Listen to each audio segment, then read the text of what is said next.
This is the Gamma 2.0 demo car, and it's finally available on Thingiverse and Colts for free. If you're not familiar with this project, this is a printed in place RC car chassis that you simply print, mount the electronics, and then you have fun. In this video, I wanted to go over the improvements from the previous designs and what you will be getting in the Thingiverse and Colts STL packages. If you're familiar with my previous work, you will recognize these two cars from the previous tutorial videos. This is the original, this is the 1.8, and this is the 2.0. The first difference you'll notice is symmetry. This car has it. The reason the previous cars didn't is because they print on the bed like this, and I needed a structure here to help support the center of the chassis. I wanted this car to print completely without any slicer support, so it had to have supports built in. So what I did is I ended up adding a seam line here, and I made this part so that you can snap it off, and that's how the symmetric chassis was born. The steering rack has also been made longer. With the older version, when you steer the front wheels, they move away from their center a lot, and that makes it difficult to design a body around that because you need a huge opening. With the longer steering rack, it still moves around, but not as much. Looking at the rear, you can see that the new axle has been made thicker. This will make it harder to brake, and that's it. Under enough load, it can still brake, so I did leave a 2mm hole in there to shove an axle or a nail or something in order to glue it back together. The rims are a little bit wider and have a sidewall. In fact, the entire car is a little bit wider. In the previous design, the gear was separated from the wheel, which means that the little neck down here was a potential place for breakage. That won't be a problem with this one. While the previous designs were pretty rigid frames, the new one has this little neck here that will offer a little bit of suspension for the rear. You will notice these 4 holes on the chassis.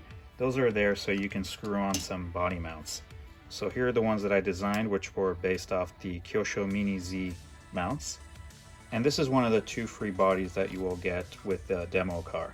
These also print without any support, and they print on their side. Actually, this one prints like that. To install the body, you put in the front first, and then you widen the body a little bit like so, and put the hooks in like that, and done. These 2 bodies will be included in the files, the Alfa Lorian and the Boring. If you look around, you might find other bodies that you like on Colts or Thingiverse. I bought this Countach on Colts, and I had to change the size a little bit to make it fit, and then I glued on mounts that I had made for this. And now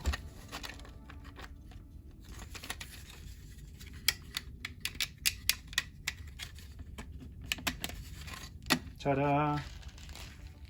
You could also create different mounts or posts for the car that would fit something like a Lexan body. This car was designed to work with PLA and PTG. I have no idea if it works with PLA+, and it definitely does not work with ABS. With PLA, you're gonna get a more rigid frame, and some PLAs are actually pretty stiff, so it might be pretty fragile at the same time. PTG will make the car more flexible and a little bit slipperier, so I guess more efficient as well. Make sure you read the settings that I included with these files. Deviating from those settings is not gonna make this chassis work. You will see a second chassis in the files called Easy Mode. That has looser tolerances in case your printer just can't handle the main car. So it'll be a little bit looser all around, but it will work. While the other car uses an 8-tooth pinion, it's a little loose on this one. So I recommend getting a 9-tooth pinion for this one, and then your problem is solved. If you want to buy tires, I recommend looking for these Tamiya Mini 4-wheel drive sponge tires, or you can make some out of foam bike handles if you can find one of the right diameter. You can get the Kyosho Mini Z tires, which are the best in terms of grip, especially if you're going to drive this on a carpet or the RCP track or whatever. And you can also print them. If you do print them, make sure you do it in NinjaFlex. I've tried other harder TPUs and they just simply don't grip enough. You will notice the car will be a bit more jittery with the printed tire. That's because there is no suspension on this car. Well, a little bit on the back, but not much. So with the foam tire, it actually doubles as a suspension and give you a smoother ride. But if you run on a smooth concrete surface, the printed tire will work just fine. For electronics, it's really up to you.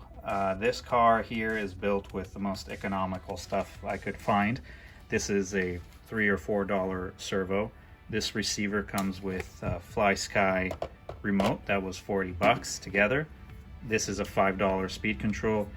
This is I don't know, $1 or $2 motor that I got in a bulk of 20 off AliExpress.